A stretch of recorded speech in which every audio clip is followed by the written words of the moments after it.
in the webinar. Am I right, Giulia? Yes, people are coming in. Second.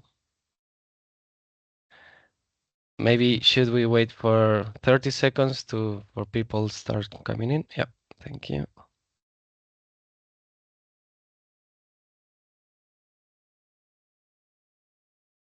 Okay. Hello, everyone. As participants come in, I will like to welcome you to this webinar today on how to finance sustainable solutions in district heating. My name is Giulia. I work for ICLE Europe, and I'll be moderating this session together with Karsten Rottweiler.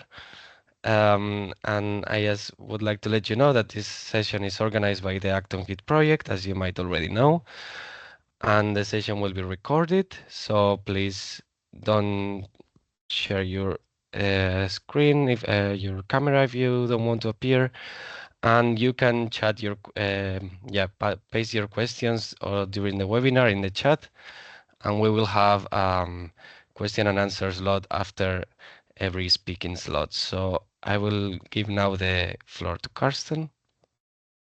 Yes, thank you, Julian. Also a warm welcome and a cool welcome from my side. How to finance hot and cool solutions in district heating is today's focus, and we have prepared a lovely agenda. If we moving to the next slide, you will see that we will have welcoming words from the project coordinator. We're having introductory remarks by our project advisor, and then we have foreseen two deep dives. One concerning learning how finance of local projects can be organized, giving a European perspective here with Q&As, and then looking forward to understand how to assess the viability of heat network projects. And we are presenting a case study here. We have outlined this brown bag lunch or webinar to be 1.5 hours. If we go quicker, then we will see, but certainly we have space for questions. So having said that, Julian, who's first? Yep, I would like to introduce first to our project coordinator, Ali Aydemir, who will give us some introductory remarks. Ali is a researcher and project manager in the Competence Center for Energy Technologies and Energy Systems at Fraunhofer. So Ali, the floor is yours. Julian, thanks you for the introduction, Carsten as well. Thank you for the welcoming words. So first of all, also welcome from my side, as Julian already introduced. I'm coordinating the project onHeat, funded by the European Commission within the Horizon 2020 framework, as you already might have mentioned, seeing the slides. So what is onHeat about? I mean, you have got a few intros on the agenda today. So we started the project like 3 years ago in 21 with the basic idea to support municipalities with regard to heating and cooling planning. At that time, it was not mandatory for European municipalities, but it will become mandatory for a lot of European municipalities, as you might know, due to the EED recast, where you have a section which will require member states to implement actual heating and cooling planning, at least in national law. So, and within that context, we delivered a lot of support packages. We called it like this. So we had support facilities where municipalities could apply.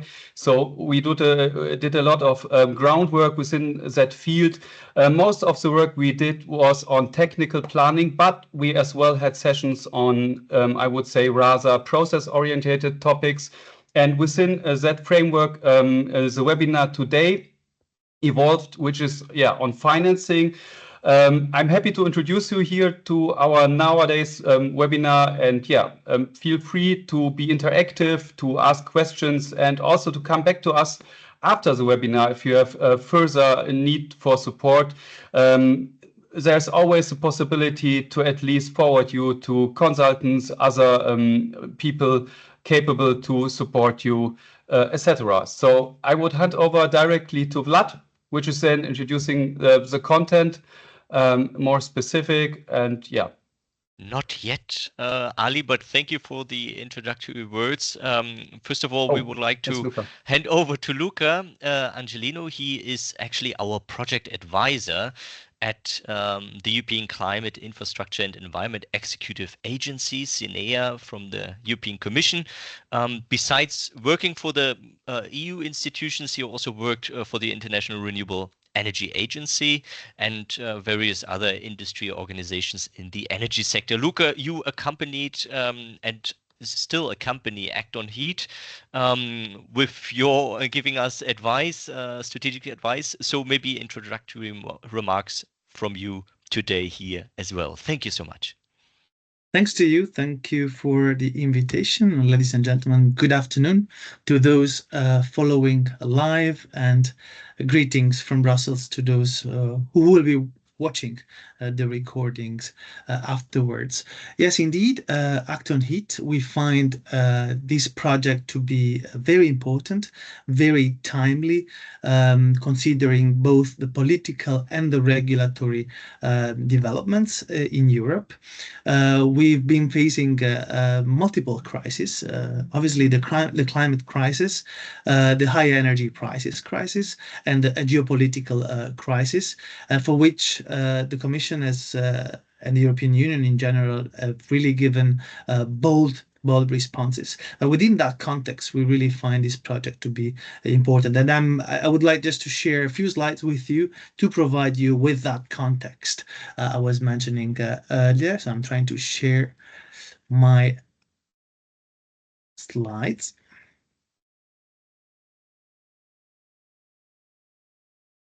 Please bear with me. And you should be able to see my presentation.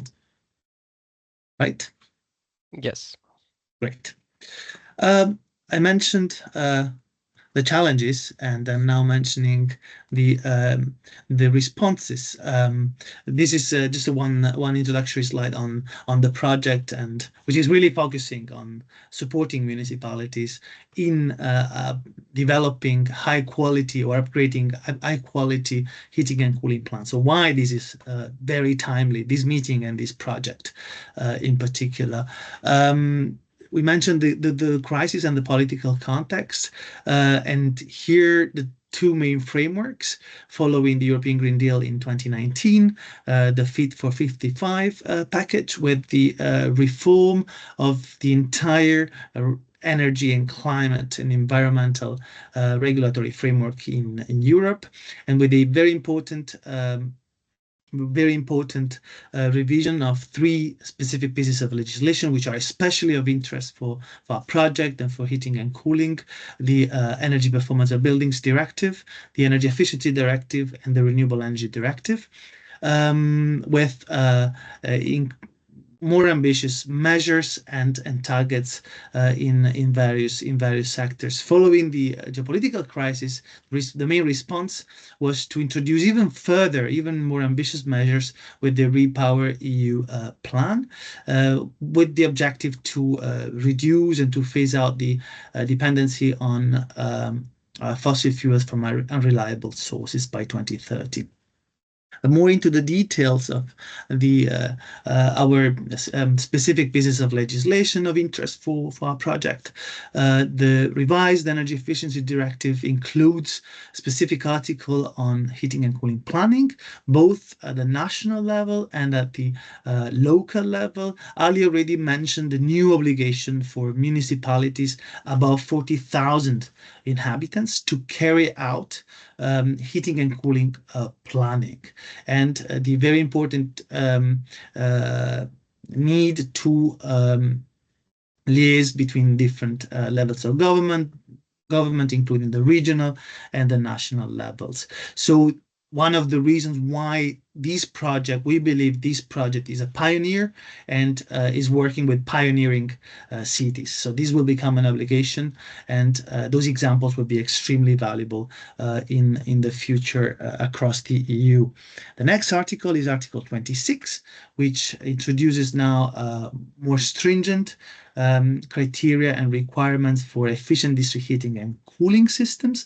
That means the district heating and cooling systems must include a gradually increasing share of both renewable energy and waste heat, so to decarbonize completely by 2050. You will see here the various criteria to comply, and let me encourage you to dig further and deeper in that regard with the recommendation and the guidance note just issued by the Commission, providing further details on how EU countries can identify efficient district heating and cooling systems, ways to establish the planning obligations, and other details. So I have the link there in case this presentation will be published. I encourage you to look at that because it's extremely relevant. The Renewable Energy Directive presents a new sectorial target, and for heating and cooling, more ambitious targets, both in general and specifically for district heating. As you can see, an increase per annum of 2.2%, which is an indicative target to comply with, but also more ambitious targets in buildings with 49% indicative share of renewable energy to be achieved by 2030. This is accompanied, of course, by a number of measures. Similarly, for the energy performance of buildings directive, I'd like just to mention two specific measures from next year. There will no longer be financial incentives for standalone fossil fuel boilers. This is Article 17 of the EPBD. There is a legal basis for member states to set requirements on emissions from heat generators and also the share of renewables and the type of fuels, and an important, again, planning obligation at the national level to envisage measures for a complete phase out of boilers powered by fossil fuels by the year 2040. So this is not necessarily an obligation to phase out fossil fuels by 2040, but the obligation is to come up with measures with a view to complete this phase out. Again, by as of 2028 for public buildings and as of 2030 for all buildings, new buildings will be zero emission buildings. That means no longer emissions, on-site emissions in the buildings. So the heating supplied must come either from renewables on site nearby or renewable energy communities, or from efficient district heating and cooling, or for energy from decarbonized sources. So important and ambitious measures coming from Brussels. These are, of course, accompanied also by support, financial support in particular. This slide depicts, it cannot be comprehensive, but it depicts a little bit a number of EU-funded sources available, spanning from direct support for direct investments through technical and advisory services. And of course, and this is the programs I'm working on, Horizon Europe and Life Clean Energy Transition, supporting especially innovation and actions, measures to address market barriers.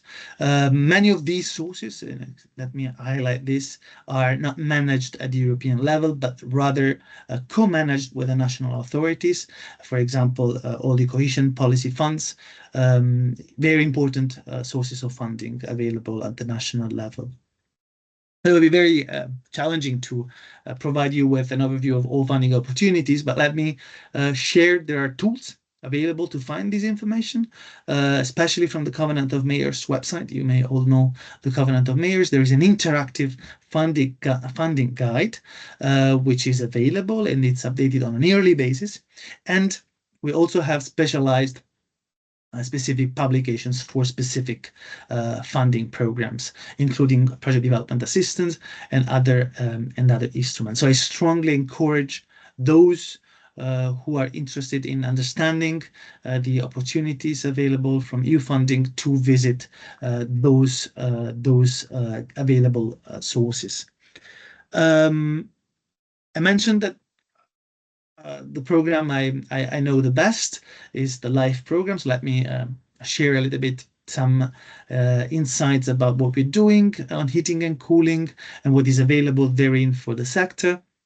The LIFE program in 2021-2027 has 4 sub-programs, and 2 are very relevant for heating and cooling: the Climate Change Mitigation and Adaptation sub-program and the Clean Energies Transition sub-program. Within this, we have a few areas where we focus, and I'd like to spend just a few words. The one dedicated to local authorities supporting the energy transition in cities and regions, which has funded under Horizon 2020 and LIFE more than 50 projects. And the objective is really to support, to strengthen the capacity of local authorities in order for them to develop strong, solid energy plans, including for heating and cooling. And I also encourage you to check 2 sources where a number of success stories are available: local authorities as drivers for decarbonized Europe, and the local clean energy transition, 2 publications where a number of projects are showcased and are freely available. onHeat doesn't come alone.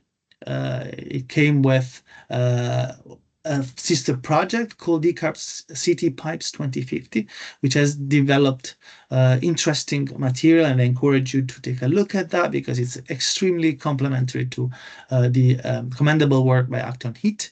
And 2 new projects, Escalate and Plan for Cold, are again providing support to local authorities, the latter especially focusing on cooling and on Southern Europe, which is a hot topic. Let me use this word nowadays in Southern Europe.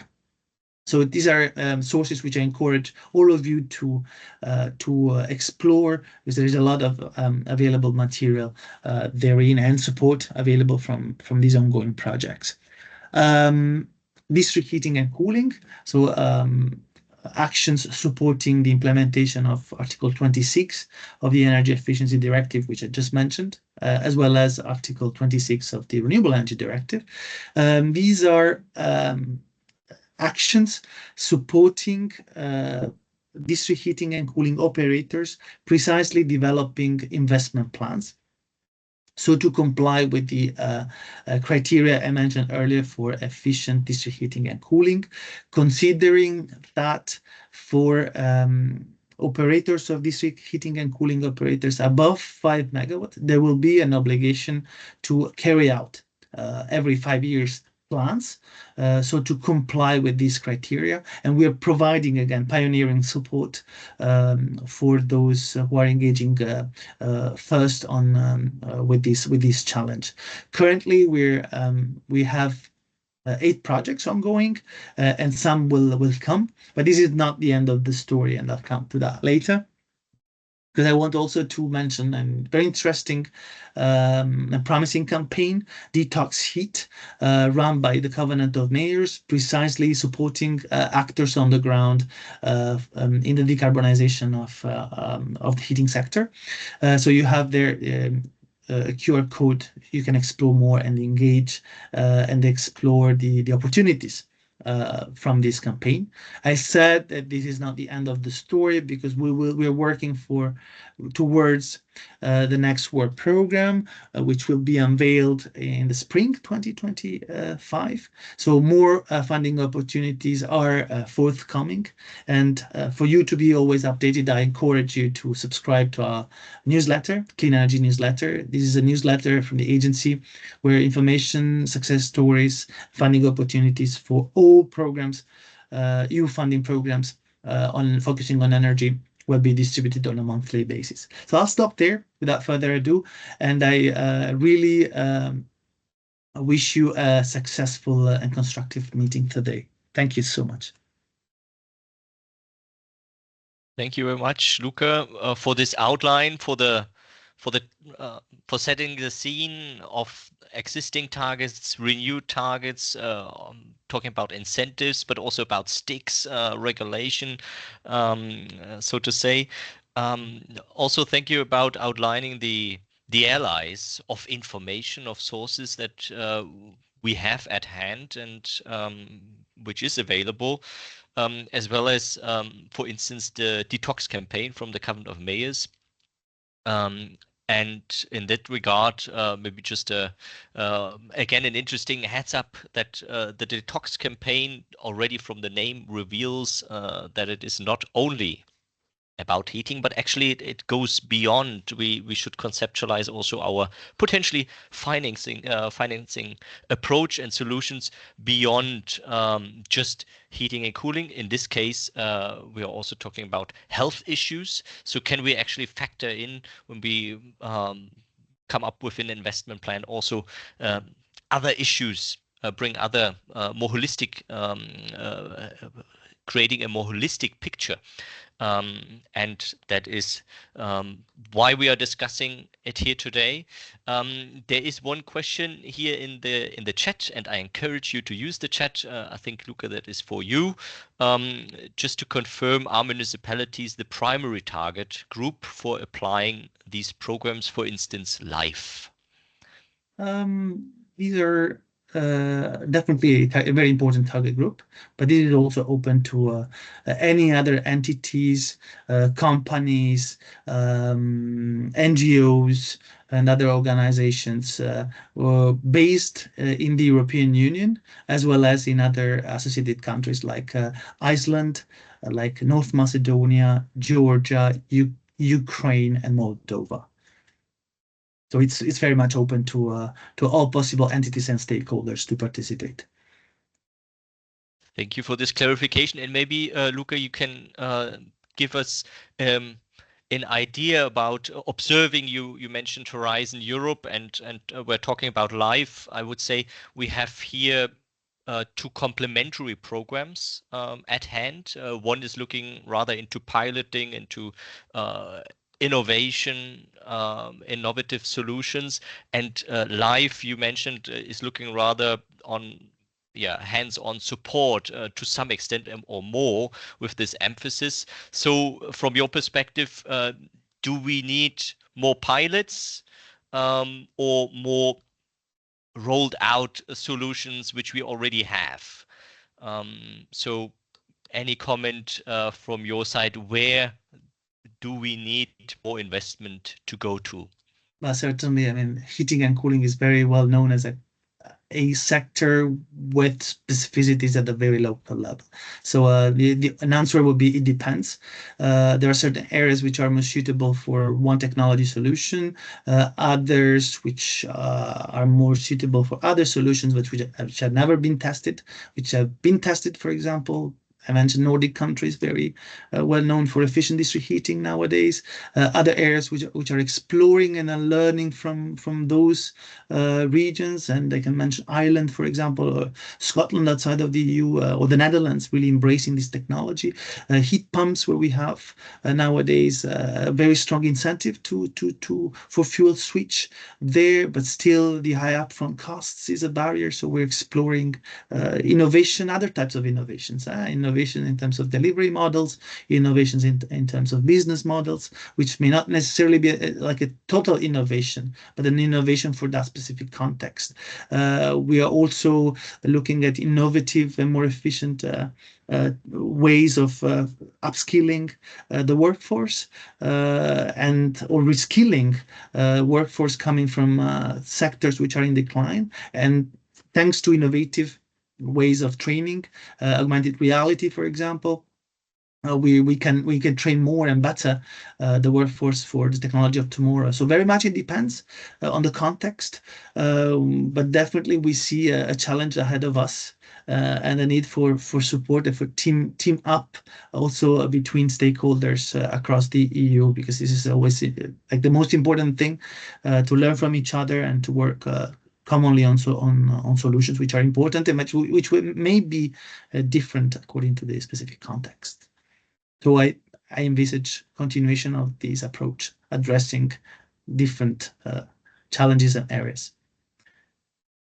Thank you, Luca. And I actually see there's another question in the chat from Johannes, who is asking for a possibility for companies to inform municipalities about new technologies. I guess they are asking for a platform where companies and municipalities can come together and talk about these new technologies for sustainable heating and cooling. I don't know if you could talk about any place like these projects or yeah. So we are not aware of specific platforms, at least for heating and cooling. Certainly, we do gather from time to time stakeholders working on the same topic. So to facilitate specifically this exchange, I can mention one forum where onHeat was presented, by the way, last year. It's called the Covenant of Mayors Investment Forum, where mayors, civil servants meet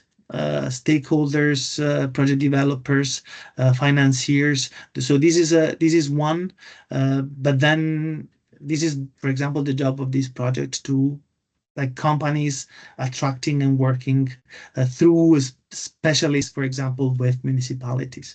So again, there are possibilities, but not that I'm aware of a unique platform for that.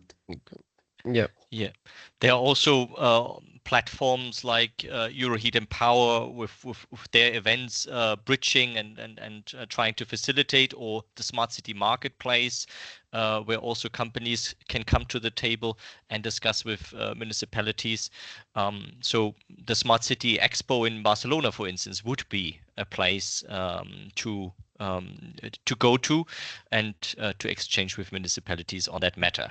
If I may very quickly respond to the last question. Sure, please. If there is any funding available for energy communities working on district heating, yes, indeed. I didn't mention in my presentation. We have a work stream focusing where the entry point is energy communities, and where work on using or supporting energy communities for the development of district heating is absolutely possible. Again, under the LIFE Clean Energy Transition Sub-Program. Thank you so much, Luca. But a last question is just coming in. Is it certain that district heating and cooling will be in the next LIFE work program? Can you give us a glimpse? The next work program is very much under discussion, so we cannot say anything about it because we are not certain about it. But it's definitely one of the priorities of the new regulatory framework. So I expect support for that sector, certainly. Great. So maybe the question mark as an expression of interest. There are stakeholders that want to see heating and cooling continuing in the LIFE program. A message to you to take back to your discussions. Thank you so much, Luca. With that, I think we are moving on, and I would very much like now to introduce Giulia. Giulia Conforto. She is senior researcher at eThink and certified project manager with masters in energy economics and in international relations and diplomacy. Her research focuses on financial strategies and funding mechanisms to support the decarbonization of buildings and heating and cooling and district heating and cooling systems, and she has done a lot of work on this matter naturally, and we are very happy to have her here today presenting on her work and some findings of recent nature. Giulia, the floor is yours. Thank you so much. Thank you so much, Carter. Thank you everyone for attending today. I'm going to share my screen. Just a second. Please let me know if you do see my first slide. We do. Yeah. Awesome. Then, okay.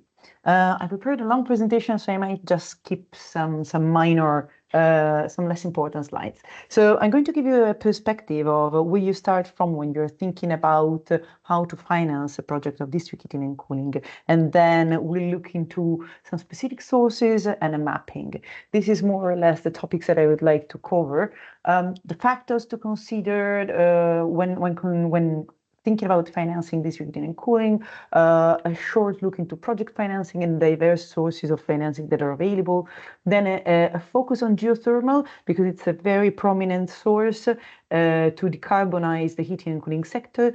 The main outcomes of a European 27 country mapping that we just finalized into thanks to the joint effort of 2 projects, and is now available on Zenodo. You will also be given the link, and then we can look at 3 specific instruments that can help advancing the decarbonization of the heating and cooling sector, specifically for district heating and cooling, which are one-stop shops, heat purchase agreements, and then the lessons learned from the mapping.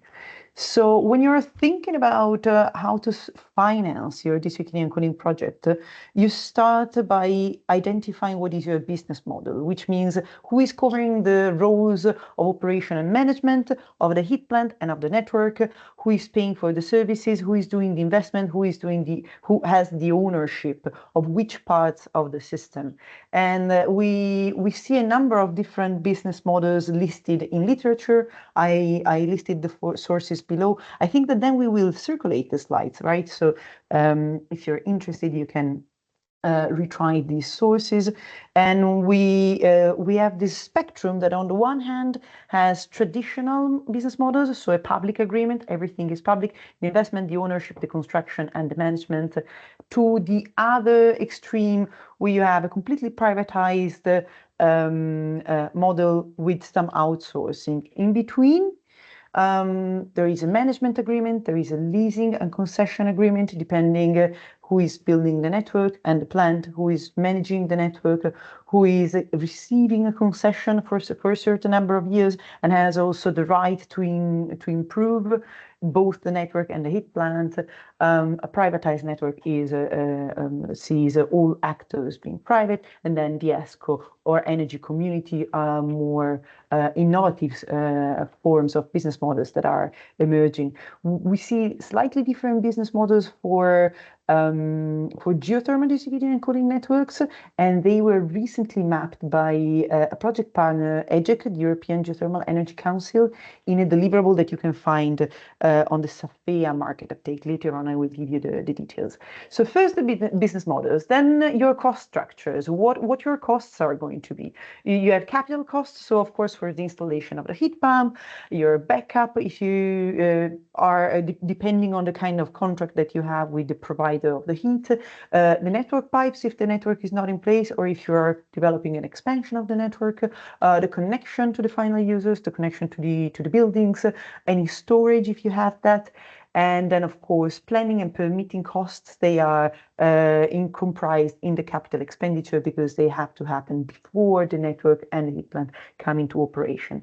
Then, when you start operating your district heating system or district heating and cooling system, you have, of course, operational costs, so fuel, personnel, maintenance costs, and we include here the heat losses because they are not operational costs, but they depend on the use of the network. So, and then we have to account for risks. You could have resource risk, for instance, when it comes especially to geothermal. You can have consumption risk, that your customers will not consume as much because the average temperatures are increasing. You could have a retention risk because maybe in that area there will be a high turnover and you will have families and consumers that are moving out.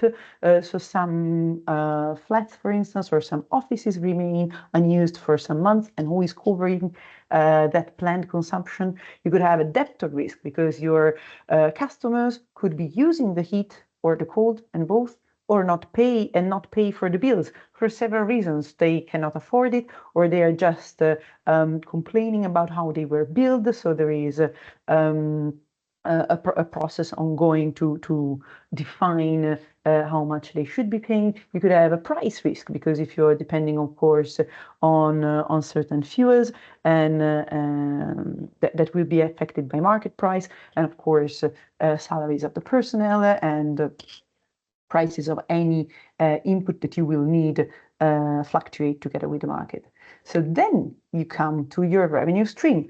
Where are you going to produce revenue from? Mainly from your tariffs, of course. So you will have a variable rate and a fixed rate. You will need to include some risk mitigation for all the risks that we already listed. And you will have to define your discount rate. So you will have to decide your return on the capital investment and in how many years you want to achieve that return. Then you will have some one-time payments. So for instance, every time that a new customer is connecting, and you could include in the revenue stream all sorts of subsidies and incentives. They could be operational tax rebates, they could be the capital grants, they could be operating subsidies of various forms. And only then, when you have a clear picture of these aspects of your project, then you start looking into your financing. Where can you get funding from? So one of the main sources is equity. You could have private equity from the project developers, venture capital of various forms, external investors, business angels, crowdfunding, a cooperative. You could include here also the connection fees when you have, for instance, a Danish model where the users connected to the network by paying a connection fee become part of the cooperative business model, so they are co-owners of the network. You could have debt financing, so loans and guarantees to obtain those loans. You could have grants, so we mean non-repayable grants. Again, capital grants, operating grants, and tax rebates. And you could have also some alternative sources that enter in the picture, for instance, revolving funds. Now, most of the times, because when we're talking about district heating and cooling, these projects are very, very large in size. You have to combine all these sources. And here is when we come to project financing for district heating and cooling. Not only you combine these sources, but usually you combine them in a project company. So you have a financial structure that is set up either only for that district heating and cooling network, or for that and any other you are setting up if you are a district heating and cooling developer. But it's usually a non-recourse or a limited recourse financial structure. And it can come in different forms. You could have a joint venture agreement where you have multiple companies, 2 or more companies that come together and have an agreement that defines their roles and responsibilities. Or you could create a special purpose vehicle that is a separate company, which is a bit more demanding in terms of administrative efforts, but it gives you the advantage that your liability is only limited to whatever is invested in the special purpose vehicle, in the company that you have created, while in the joint venture, it would be easier to revert to your original capital of the original capital of the companies that are entering the venture. And then, of course, public and private partnerships that are the most common structure of project financing, because usually, especially with district heating and cooling, you have either the local municipality or the local utility that could be public or semi-public. There is very often a public entity involved. And then you have an agreement between the project company or the joint venture or the PPP and all the different stakeholders. So of course, you will have an agreement with the operator of the network if you outsource that part of your project, with the shareholders, with the lenders if you have any loans, with the developers if you have any developer constructing either the heat plant or the network or the expansion or the optimization of your project, and of course, with the off-takers and with the input suppliers. Now, this is a chart that summarizes how different sources of funding can intervene in a district heating and cooling project, independently from the business model, independently from the fact that you set up a project financing a company or not. And as you can see, they have variable sources. This is an estimate that the project Thermos made a few years ago, and it's still representing the reality of the industry. Now, for the different phases of the development of a network, you have different financing instruments that are more or less suitable. So at the very, very initial phase, subsidies, be that local, national, or European funds, are the most suitable because the risk is the highest.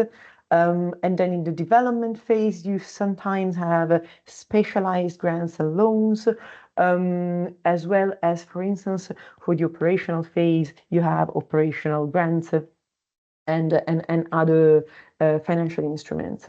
This is particularly true when we're talking about a geothermal project, and that is because I'll go to the next slide. That is because a traditional geothermal project has a risk curve that is very, very peculiar. So you have a phase during the test drilling where the resource risk is the highest, but the investment capital is already significant. And then after the first positive test drilling, the resource risk reduces, but then you start having other risks. So you have long-term risks. This is not always true nowadays, because with the closed loop technology, with ESG, with enhanced drilling, with a shallow geothermal, the risk curve is not this anymore. But because of this reason, traditionally, we see that in geothermal district heating and cooling projects, you have a defined choice of different financing instruments throughout the different phases. So at the very beginning, the public subsidies are fundamental. Public subsidies and venture funding, be it public or private, are the most important for the exploration and the pre-feasibility phase. And then once the first test drilling is positive, then you could have some regular commercial loans or public loans if this incentive is available. And then it's the time to subscribe an insurance, a short-term or a long-term insurance, if that is available in the country of the project. And only later on, when the operations start, then there are tax rebates and feed-in tariffs that most of the times are available for power and not for heating, but that's a different topic. So public incentives, we said, are essential to support the development of the sector until the market uptake, because we know the potential of district heating and cooling to decarbonize the building stock and the heating and cooling sector. But nonetheless, the pace at which we would like to see district heating and cooling rising in Europe is still not on track with the achievement of the European target, and we would like to see it growing much further. So public incentives are also very useful to reduce the capital and the capex and opex expenditure of a project, and to promote efficiency, to promote renewable-based investments, increasing therefore their profitability and bankability. In the mapping that we have done, we have identified that the most common are investment grants, soft loans, and tax rebates, or a combination of them. And less common instruments that are available are guarantees, technical advice, technical assistance, and advisory services, and operating subsidies. When it comes to private capital, there are a lot of green loans and mortgages for building renovations and small renewable energy installations, but there are very few instruments dedicated to district heating and cooling. They are growing over time. We see some equity investments, some green bonds and green leasing that are available. Most of the private commercial market, when you look at credit institutions and banks, is orientated towards building renovation, so individual consumers. Because what happens is that for large investments, as those that we see for district heating and cooling, the source of financing must be negotiated on a B2B basis, on an individual basis. And what we found out is that often the applicant credit worthiness counts much more than the project risk and profitability. That means that if you are a large developer, if you are a large municipality or a large utility, it doesn't matter if your project is futuristic and it has a higher risk, because the credit institution knows that with the portfolio management, you will be able to make up in case for any losses, and you will still be able to repay the commitments that you took. So since financing is often cited as one of the main barriers to developing further district heating and cooling networks, And we have started mapping European funding, and we often receive this reply that they are not enough, that they are hard to apply, they are hard to get, it's complicated, it's very time consuming. So we did another mapping that was funded by two projects. One is the project Cool Life, focusing on delivering, meeting increasing demand for space cooling sustainably, and the project Surdea, that is developing a single market uptake hub for geothermal district heating and cooling. We did this U27 mapping, so at a country level, at the regional level, and at the local level, of all the schemes that we found for building decarbonization. And here you can see this is, I hope it's big enough. This is the overview of how many schemes we found per country, distinguished in the left table is public schemes, the right one are private schemes, and they are mapped by sector. As you can see, district heating and cooling is one of the sectors that has the lowest coverage. But this doesn't mean that it received the least public support. It means that often there is one scheme or two schemes at the national level that is directed towards supporting the optimization, decarbonization, and increase of district heating and cooling networks. Again, this mapping is public. The whole mapping comprises about 600 schemes. Most of them are public. And in most countries, there are many more public schemes than private schemes. And if I would like to invite you to have a look at your own country and see if you expected to find this amount of schemes for decarbonizing the building stock, and especially to support district heating and cooling, or if you are surprised to find more or less than what you thought. Now, one of the issues that we had with this mapping was that the budget allocated for each of these schemes is very hardly public. So there are schemes that have an allocated budget that is communicated and it's transparent. There are schemes that have an allocated budget, but it's not communicated publicly. And it can be found only in yearly reports at the end of the following year with a summary of how much budget was spent in each of the different sectors of the energy and development economic policies, for instance. There are schemes where, for instance, sometimes the budget allocated is allocated to 2 or 3 schemes together, but it's not declared how much of that budget will be used for each one of them. And there are schemes where there is simply no budget. So, for instance, that happened with the super bonus in Italy.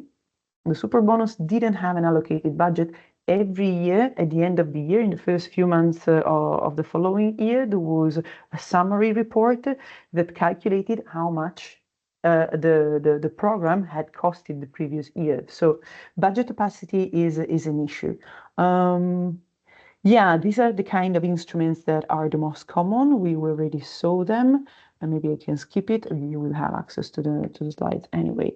And again, if we look at the schemes in this table, these are all the schemes that we mapped. Those in the darker shades of green are those that were the most common. So we see grants and subsidies, and then loans, regular loans and soft loans, and tax incentives are the most common schemes that we found, which poses a question on the potential of innovative financing instruments to boost the catalyzation of funding for the uptake of district heating and cooling networks. It's possible to use innovative financing instruments. It's just less common, and you will not find them in the mapping. So to come towards the end, what we have learned from this mapping is that public incentives are only partially easing the access to credit because they are not affecting the structural indicators of the lending market and of the investment market. Something that can help, for instance, is a benchmark platform where you see the financial indicators of other similar projects and anonymized, of course, and that can help support the proposal of new district heating and cooling projects. Again, without legal obligations, incentives are not enough because there is still a resistance to change. There is still we have seen that they are not enough. So we need obligations, explicit obligation to transition and to decarbonize the sector. There is a persistent perception bias that whatever kind of project that involves renewable energies or energy efficiency and is innovative might bring higher costs and higher risk and have lower profitability compared to a traditional alternative, which is again a perception bias that is the mostly common among non-experts. But you have to consider that developing a district heating and cooling project, you will have to deal with a number of stakeholders, and most of them can be non-experts, not last the local community. So communication is fundamental. And then again, able to pay does not mean being able to transition. So training, upskilling, as we were saying in the previous presentation, facilitating schemes, supporting schemes, subsidies, they're all elements that can help. In particular, for instance, one example is what happens with building renovation, with the thermal renovation of building shells. One-stop shops help a lot because you have building owners that could be able to pay their own thermal renovation, but don't know where to start from. And I think we can skip this one. Yeah, one more thing. The dispersion. So mapping all these schemes across all the EU27 countries took about 6 months. It was completed in January. It was reviewed by project partners in February and March. I then revised again all the schemes at the end of July before publishing in August. And so the mapping is very fresh. And on 600 schemes, I found about 20 schemes that had been discontinued and 5 new schemes that had been introduced. So not only public financing and public incentives are dispersed, they are hard to find, there is a proliferation, but they also change constantly. So more communication and more structured communication about them could help a better use of public funding to support district heating and cooling. And despite this proliferation of schemes, we have seen in the latest latest studies that there is currently only half of the investments that will be needed to achieve the 2030 targets. Given the time, I would skip the slide on one-stop shops, and I would come to the heat purchase agreement. So a heat purchase agreement is an agreement that tends to be negotiated before the construction of the network, before the drilling of the geothermal site, and that commit to a certain sale of heating and cooling, heat and cold, to the local district heating manager or the utility or a number of large final consumers. What happens is that in Europe at the moment, many projects cannot find any financial support if they cannot provide a heat purchase agreement. And usually a heat purchase agreement includes a minimum amount of heat per year for a minimum price and a minimum duration. So of course, if you in the project have a selected number of large heat consumers, that greatly helps the economic feasibility of the project. And here I would come to the end of my presentation. You can scan the QR code of the whole mapping, or I can copy paste it in the or I can copy paste it in the chat.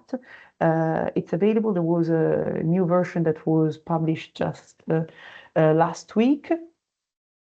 And I would stop sharing my screen. Thank you for your attention. I don't know if there are any questions. Thank you, Giulia. Thank you very much for showing us all the financing options for our heat and cooling project. I think it was really insightful, also for showing us everything that has to be taken into account in this kind of investments and projects, of course. And I would actually ask you a question. while they are writing in the chat probably, but you mentioned that you developed this mapping of the financing options in Europe, and this was used in 2 projects, I think. And I don't know if you could let us know how it was used specifically in this project, the mapping. Yeah. Let me just take, I think I have some slides on that. Okay. So it's going to be used, well, it's actually being used in 3 projects. It informed the financial reports that we produced together with the eclareon for the applicants of the support facility to identify which public and private financing sources were available at the European and the national level for their cases, for their specific requests of assistance. Then beyond onHeat, it's being used in Cool Life, which is okay. So Cool Life is this life project that develops a set of open access tools to meet the increasing demand for space cooling in sustainable ways. Cool Life has a tool that is currently being developed and will be released next week. And it also has a knowledge hub. I can paste in the chat the link of the knowledge hub or the link of the project for the moment. The tool has 6 calculation modules, and it also provides this layer of financing instruments. So whenever a user is assessing the cooling demand in their region and the potential for district cooling, and what are the most interesting available technologies, which user behavior and comfort and lifestyle recommendations are more suitable to their area, they can also scan through the financing instruments that are suitable to support sustainable cooling projects in the selected region. SAFEA is another European project. It's a Horizon Europe project, which develops a single market uptake for geothermal district heating and cooling. This is a screenshot of the market uptake, which is still in development. It's still a demo version, and beyond showing some information on the project, it has a knowledge base with all the references that have been used to develop the reports of the project. It shows all the public deliverables, so there is a report on a scenario catalog of geothermal for district heating and cooling, a policy framework that was developed again by EGEC at the European level. There is a report on the business models, and now soon there will be also a proposed set of blueprints for business models. There is a report on the financing instruments, at least a status report of what is used for district heating and cooling fueled by geothermal or multivalent district heating and cooling systems that have also geothermal among one of their sources. And it can be seen in the page data and tools. So you, on the one hand, have the report, and on the other hand, you have an embedded Excel table that you can scroll through, or you can download the report from the tool. Oh, voilà. Oh, sorry. Nice. Okay. Yeah. Thank you, Giulia. Thank you very much. Then I think I will already introduce our next and last speaker, who's gonna be Vlad Surdea-Hernea, a policy consultant at eclareon with a PhD in political science and a master in public policy. Vlad is actually conducting a postdoctoral research on climate policy and the energy transition at the University of Natural Resources and Life Sciences in Vienna. And Vlad will today present how to assess the viability of a heat network project, and specifically will share a case study on this. So Vlad, the floor is yours, and you can share your screen. Thank you. Thank you so much. Let me try to share my screen. Always the most difficult part. Let's see if everything works. Can I get a confirmation that it works? You succeeded. I succeeded. Everything's fine. from this point on. So thank you very much for the introduction, and thank you very much, Giulia, for the very comprehensive presentation of funding scheme, but also on the financial structure of this type of project. I will keep my presentation short precisely in order to avoid any sort of repetition, but also because the slide deck will be public. So if any one of the participants wants to get deeper information from this particular theoretical case study, they will be able to do so.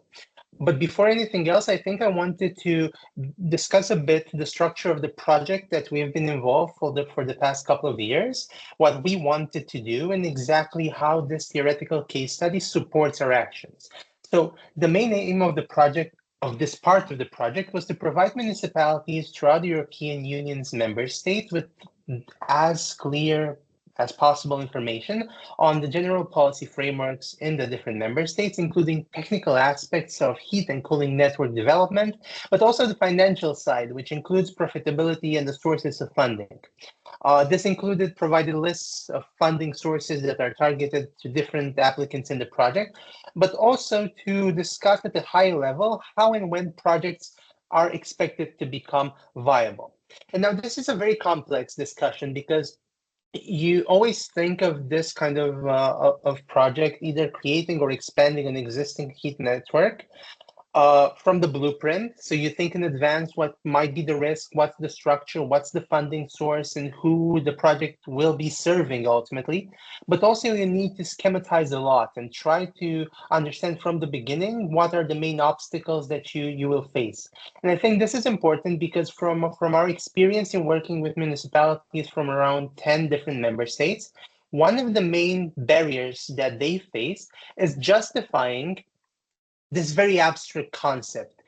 We've been using, and our colleagues have been using, the thermal software in order to make it as tangible as possible, to actually see where it is feasible to build a specific extension to a heat network. But in the end, the questions turn out to be, yes, but will this be profitable? And if not, how can we cover how can we cover the risk? How can we discount it properly and effectively?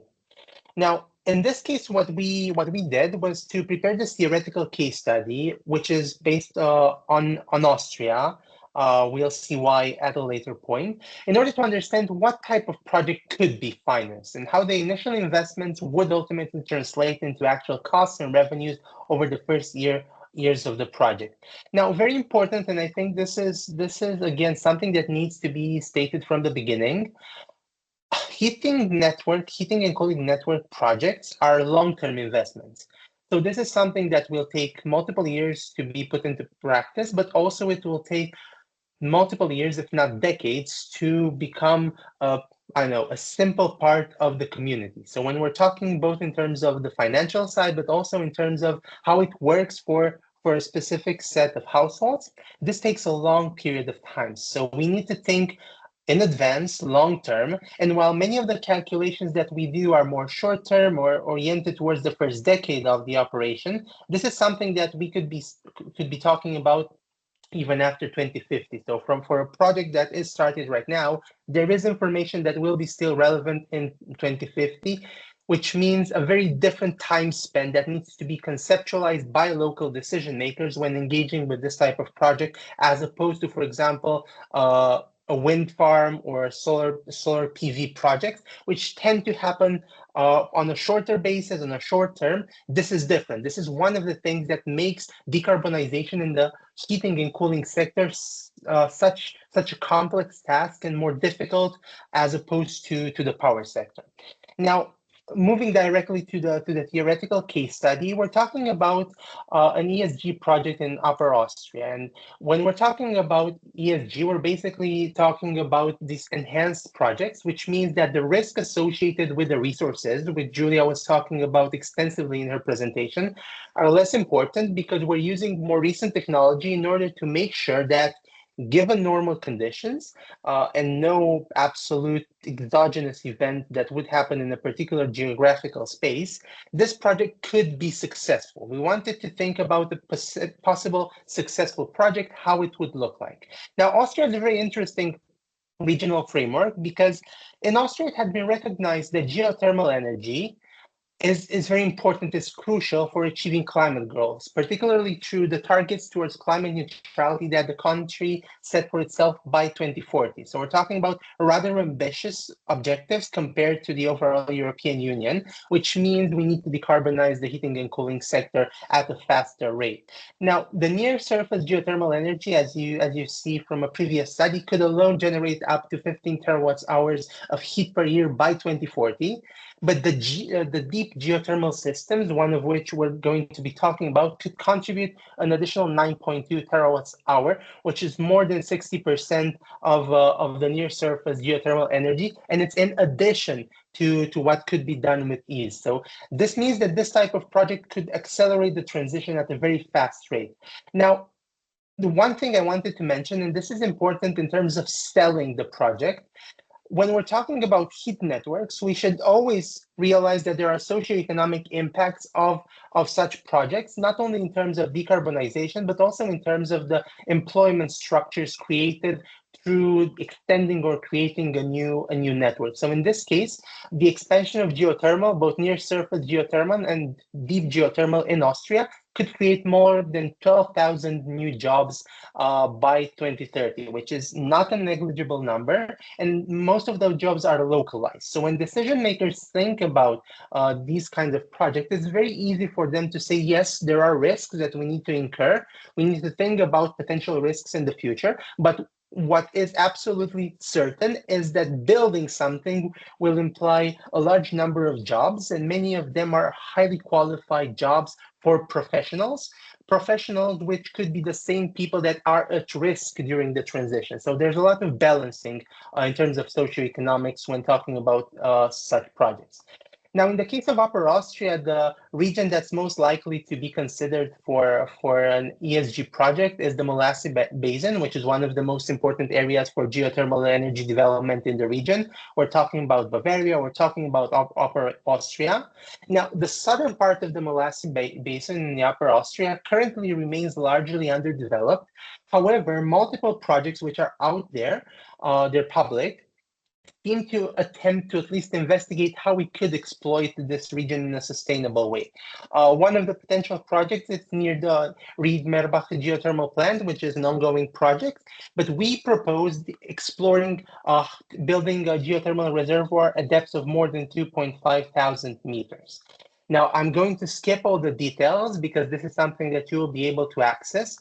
However, what I wanted to point out is how big the annual electricity production in addition to the heat generated could be, but also, and these are two consequences that are measurable, the CO2 emissions that are avoided.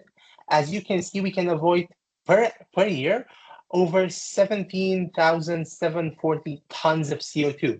So this is very important because it's a direct contribution. So this is not only this is including the emissions that we add, because there are, of course, emissions adding in the production, but also we can replace fossil fuel intensive and carbon intensive technologies in the heating sector. And also the number of households that are potentially served is enormous. Of course, in practice, there's a big difference between the number of households that could be ultimately powered and heated by such project and the actual theoretical number. But the higher theoretical numbers means that through crafty modeling using software such as Thermos, local decision makers and local technicians can think of how to achieve optimal distributions for the heat network so that we achieve close to the theoretical optimum. And in recent years, this has become something very important for project developers. Not only considered what's being feasible at this moment, but computing the theoretical maximum for the number of households that are served by a heat network project in order to calculate the efficiency rate in terms of its ultimate potential. And this has been used recently also in order to discuss with providers of equity, discuss with banks, discuss with financing bodies, and showing that the risk might be justified, especially in the current framework.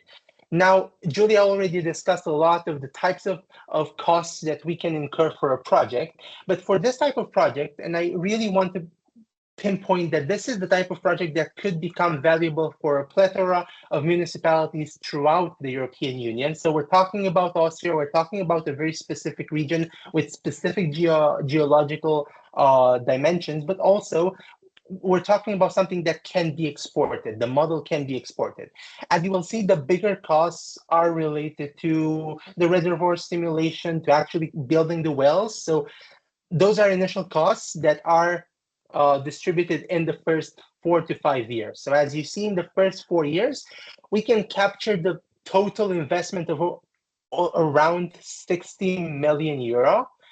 The good part is that while of course there are operational costs that will come up afterwards, the majority of the costs that matter for investors, because it's the largest bulk of the costs, can be considered in the first 4 to 5 years, even 6 to 7 in some of the projects that involve a lot of pre-planning, which is very important because if you are to see the latest reports that have been published on the successful heat network projects, this means that there's a higher probability that decision makers at the local level are able to compute with a very high level of precision the costs that can be attributed to different categories of items. And the last slide I wanted to show you is that in the end, it's quite easy to see that such a project can become profitable immediately after incurring the bulk of the costs. So as you see, after the first 4 to 5 years, the lines describing most of the costs, including the materials, the services, labor, interests, and so on, they seem to be quite stable. Of course, due to inflation and due to the fact that we're discounting for future dates, the costs still exist. We're never saying that a geothermal project will ever become free. However, the costs are not growing at an exponential rate while revenues are continuously growing. You can see from the 5th year, our model, which was developed by our business consulting team, is able to predict that from year 5, we can become profitable. And even if after year 17, 18, we exclude any sort of feed-in tariffs or government subsidies, which are important in the first part of the project remains highly profitable in the long run. Now, as I mentioned before, the earnings before tax is negative in the early year due to high initial costs and the fact that there are no revenues before the project becomes actually operational. But then by year 7, revenues start to surpass operational costs, with the EBT peaking in years 15 to 18 due to the high revenues and the reduced costs. Now, very important, again, I cannot stress this high enough.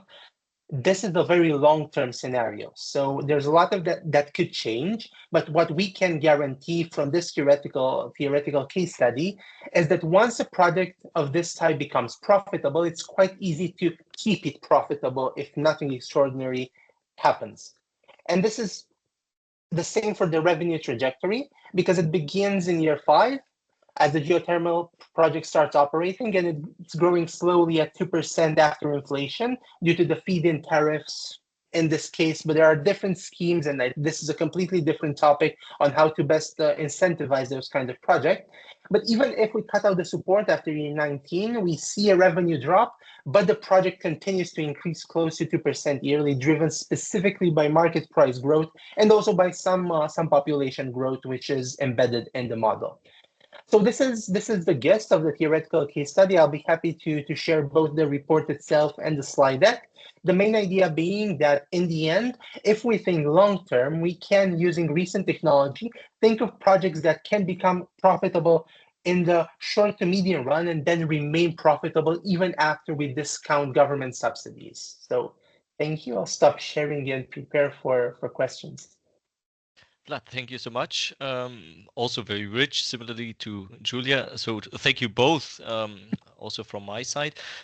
Any questions, please put into the chat, and we still have some time to address them. But maybe Vlad, that sounded very interesting, but also I was wondering in that regard, how data intensive is such a process of determining the financial feasibility heating networks of a project of a bigger size, and yeah, what is the necessary expertise of people involved in this process? Are banks prepared to walk the talk here, to analyze? Are local authorities prepared? So any yeah, reflections from your side in relation to this? Thank you. Right. So I think the good part is that the local authorities have something that is ultimately necessary and almost sufficient for crafting at least a feasibility plan for any heat network project, and namely all economic data related to what's been happening in the municipality or in the region in the past years, which is one of the most important elements for crafting models, trying to assess the profitability and financial viability of the model of the project. Sorry. So in this case, the exercise is always quite data intensive, especially if we want to design a project feasibility study that is going to be convincing for anybody that wants to finance it.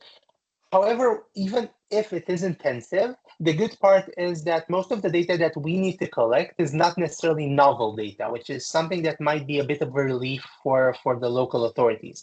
Yes, you need to collect data, but you need to basically collect data that you already have, or at least you should know the responsible bodies that can provide you with that data. Now, in relation to the second part of the question, which I think is very important, are banks prepared to go in this step-by-step project with you? We've seen more openness from the financial system in order to not only finance per se, but also to assist different municipalities with trying to understand the financial feasibility of such projects. Now, I will make the caveat that this depends a lot on the member state that we're talking about. So in the theoretical case study that we've been designing, we've been speaking to some experts, which were very happy to tell us that some of the local banks, national banks in Austria, are very happy and open for business. Let's say this, and this means also consulting services, trying to create some synergies between the financial sector and the local authorities. I cannot vouch that this is the same everywhere throughout Europe, but it seems like the financial system is reactive to what the local authorities are trying to do.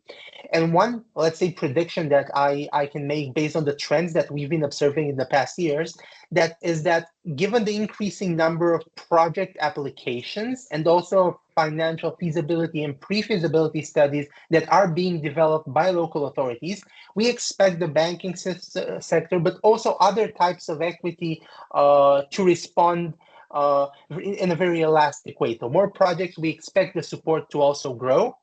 Hopefully also through similar projects to this one to facilitate such synergies. Thank you, Vlad. Thank you very much for your responses.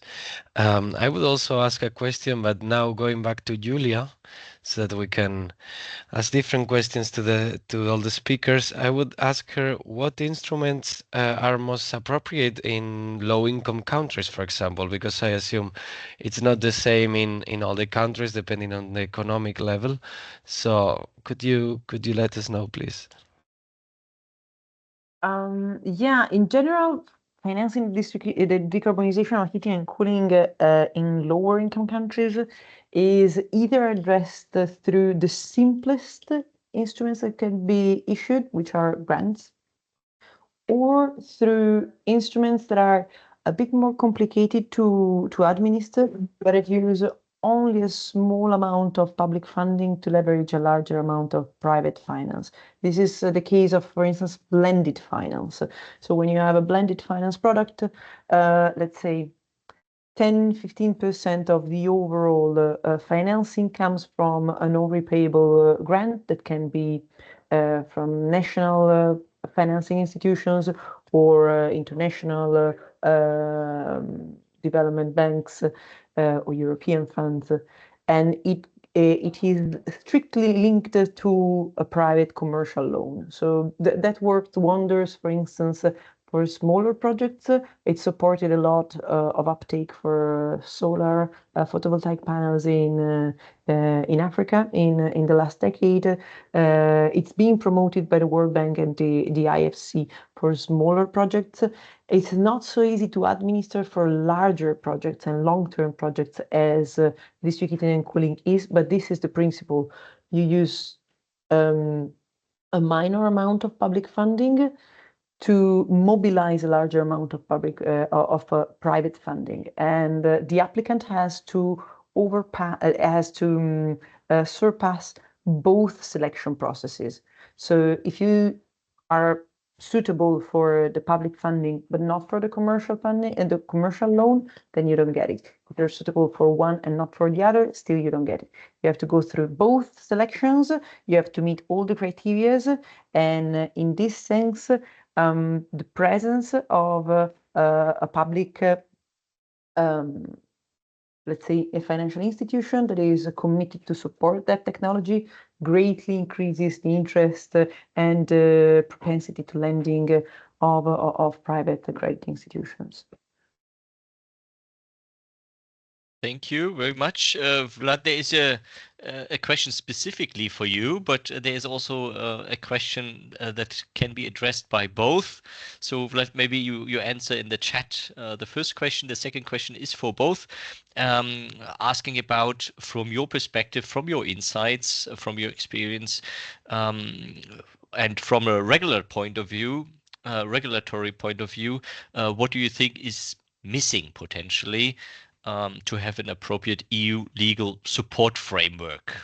Maybe you can summarize that, and by that we are about to conclude. Giulia, maybe first. Yeah, I don't want to take over the word. Vlad, if you want to start, I can also let you start. It's fine. It's fine. I'm responding in the chat in the meantime. Okay. So first of all, a clear obligation at the local level, because at the moment we have binding decarbonization targets at the national level, and these are not always translated in local level targets. What happens in the countries where you do have that, for instance in Germany, is that you see that the decarbonization of heating and cooling and specifically the adoption of heating and cooling networks is growing much more significantly than in any other country. The same happened, for instance, with the CEFs and SECAPs. So when the Covenant of Mayors was founded, and it was a voluntary commitment, and all municipalities that committed to the Covenant of Mayors committed also to deliver a CEAP or a SECAP within the first 2 years. Then you had a country like France, where the development of a SECAP was obliged by law. And there you had a much higher number of those action plans. They were much more detailed. The legal obligation to decarbonize is always the first element. Then things that can really help are, for instance, the setup of a standardized form to collect all suitable information from all needed information for suitable sources of waste heat. For instance, how you have in Baden-Württemberg a standardized template for the contract between the network manager or the operator or the utility and the waste heat supplier. Again, Baden-Württemberg has a template. We have a translated version if you would like to have it in English or in French or in any other language. A waste heat cadastre can greatly support. What else? Vlad, I don't know what else you would like to add to that, because I mean there is so much that can be done, but focusing on few specific actions is usually the best way forward, in my opinion. I would agree, and I think maybe the main point that I also wanted to stress out, and you did as well, is that homogeneous data across member states is something that is absolutely necessary. So we can talk about many elements that would help towards this process of European cohesion, but I think until we have clear data and processes of accessing the data that different local authorities throughout the member states are able to access using a similar framework, I think it's really hard to envision this supporting framework being actually functional, because we have so many administrative barriers at the national level that prevent us even from using what's out there currently in the case of many member states. So for me, the main point would be increased data accessibility and transparency, of course, both at the European level, so they could be a better supplier of data, trying to have initiatives that create more data available for the local authorities, but also at the national level, a leniency towards using data in a more flexible way. Because as Giulia said, for example, with waste heat, how you consider, define, and use and regulate the usage of waste heat depends so much on local regulations that might not be easily understandable from looking at previous projects from different member states, which impedes the accelerated growth of the decarbonization in the heating sector. Also, something else that could really help is a clear definition of green finance and brown finance, and making peace with the fact that every investment in brown finance implies a high risk of potential stranded assets and is less profitable than a green finance investment, where we had the whole discussion on the taxonomy, if you remember last year, where eventually at European level, natural gas was included in the green finance investment, which makes no sense for any of us working in the decarbonization of the sector, but we understand that a huge compromise had to be made in that political arena. And again, obligations to transition for local municipalities, for local administrations, for utilities, for companies,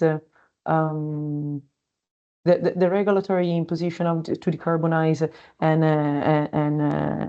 reduce emissions is the first step from my point of view.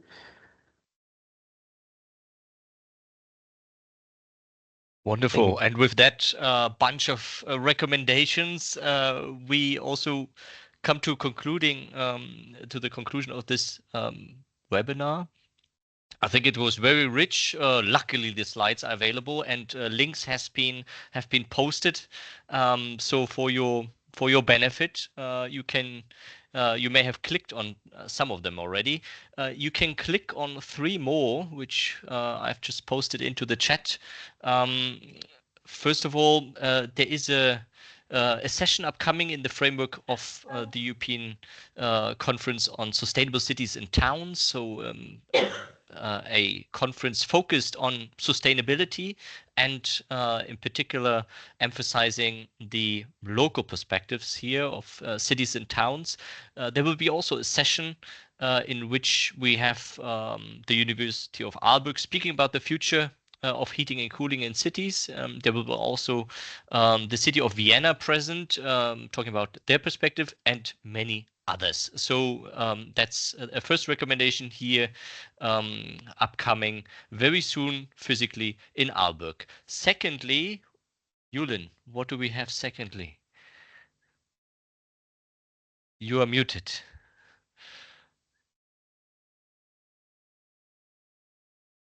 Maybe you have trouble unmuting yourself. Nope. No. Okay, thank you. Yeah, our upcoming event is the Acton Heat Final Conference, as sadly our project is coming to an end in November. However, we are happy to let you know that we are having final conference on the 13th of November in person in Brussels under the title Major Digital Sprint in Heating and Cooling. So if you are in Brussels there, we encourage you to register and to come join us in this final conference. We will, of course, send the link in a follow-up email later. And we have another final event upcoming. Yeah, indeed. Maybe just one word about the final conference. It will be in Brussels, at the heart of Brussels. You don't need to travel much further. It will have representatives from the Commission. It will have city representatives like the Director of Infrastructure of Warsaw. We have actors like Euroheat and Power, and many others. So come to this final conference, get to know the good practice we have collected as Acton Heat along the way of almost 4 years now. The place to be on the 13th of November is Brussels, is the venue of our final conference. But last but not least, also here a side remark, there's also cooling as part of our endeavor here to cool the cities with respective solutions. Also here a webinar is very soon upcoming next week indeed. And if you want to listen to the city of Rosenheim, what they are doing, or the city of Barcelona, you go to this webinar. With that, I thank you all, and thanks very much in particular of our two keynote speakers here, as well as the Commission representatives and Ali, our project coordinator. With that, I wish you a good day and see you soon again, and hopefully even physically. Have a good day. Thank you, everyone. Thank Have you, a good day. everyone. Bye. Yep.